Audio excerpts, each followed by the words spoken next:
दोस्तों, आज हम बाइबल वचन में भजन संहिता 1 पर चर्चा करेंगे, क्योंकि भजन संहिता मनुष्यों का दैनिक जीवन पर आधारित सुख दुख से लेकर परमेश्वर की इच्छा और योजना क्या है प्रकट करती है। इस अध्याय खास करके मनुष्य को अपने जीवन में सफलता प्राप्त करने की मार्ग दिखाता है। तो चलिए आज हम इसे शुरू करते हैं। भजन संहिता 1:1 की वचन कहता है, क्या ही धन्य है वह पुरुष जो दुष्टों की युक्ति पर नहीं चलता और ना पापियों के मार्ग में खड़ा होता और ना ठट्ठा करने वालों की मंडली में बैठता है। अर्थात जो व्यक्ति दुष्टों की संगति नहीं करता, पाप कर्म नहीं करता, पाप के मार्ग में नहीं चलता है, फिर ठट्ठा करने वालों की मंडली से खुद को दूर रखता है।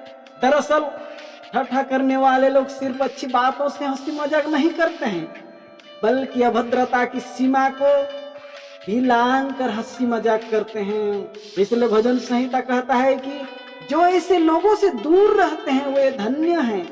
आप समझ रहे हैं ना, आपको किस प्रकार की लोगों से संगति करना है, क्योंकि यदि आप दुष्टों और पापियों के मार्ग पर चलेंगे तो नुकसान आपका ही होगा।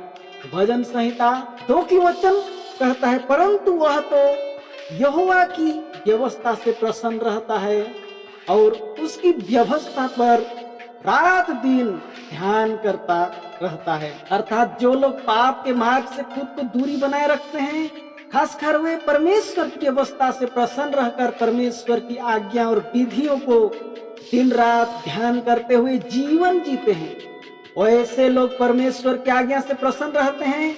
और जो लोग परमेश्वर की आज्ञा से प्रसन्न रहते हैं उन्हें प्रभु की ओर से कृपा मिलती है। फिर जिस व्यक्ति को प्रभु की कृपा मिलती है, भजन संहिता 3 की वचन उसके बारे में यह कहता है, वह उस वृक्ष के समान है जो बहती नालियों के किनारे लगाया गया है और अपनी ऋतु में फलता है और जिसके पत्ते कभी मुरझाते नहीं। इसलिए जो कुछ वह पुरुष करे वह सफल होता है। अर्थात परमेश्वर के नियम को मानकर चलने वाले लोगों के ऊपर परमेश्वर की करुणा सदा बरसती रहती है। उनके जीवन में चाहे किसी भी प्रकार की समस्या क्यों ना आए, परमेश्वर की करुणा के कारण कोई भी मुसीबत का सामना करने में सक्षम होते हैं, क्योंकि उनका मुसीबत में परमेश्वर हमेशा खड़ा रहता है। भजन संहिता 92:12 की वचन कहता है, धर्मी लोग खजूर की नाई फलेंगे और लबानोन के देवदार की तरह बढ़ेंगे। देखिए, जिसके ऊपर परमेश्वर की करुणा रहता है वे खजूर की नाई फलेंगे और देवदार की नाई बढ़ेंगे। भजन संहिता 1:4 की वचन कहता है, दुष्ट लोग ऐसे नहीं होते हैं, वे भूसी के समान होते हैं जो पवन से उड़ाई जाती है। अर्थात दुष्ट लोगों के जीवन में कभी भी स्थिरता नहीं रहती है। दुष्ट लोगों के जीवन में शांति पवन के तरह उड़ते रहता है, क्योंकि वे पापों के कर्म को प्राथमिकता देते हैं। इसलिए भजन संहिता 1:5 कहता है, इस कारण दुष्ट लोग अदालत में स्थिर न रह सकेंगे और न पापी धर्मियों की मंडली में ठहरेंगे।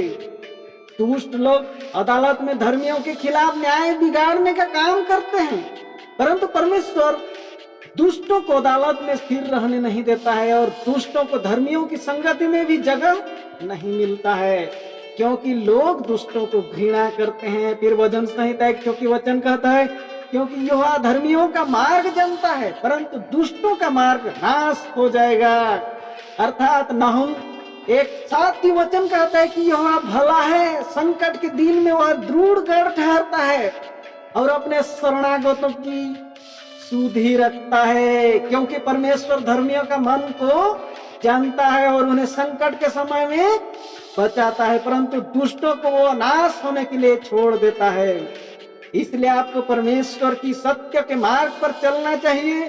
दुष्टों की तरफ पाप और कुमार्ग को चुनकर बेवजह समस्या, संकट और दुखदायी जीवन को दावत ना दे तो बेहतर होगा।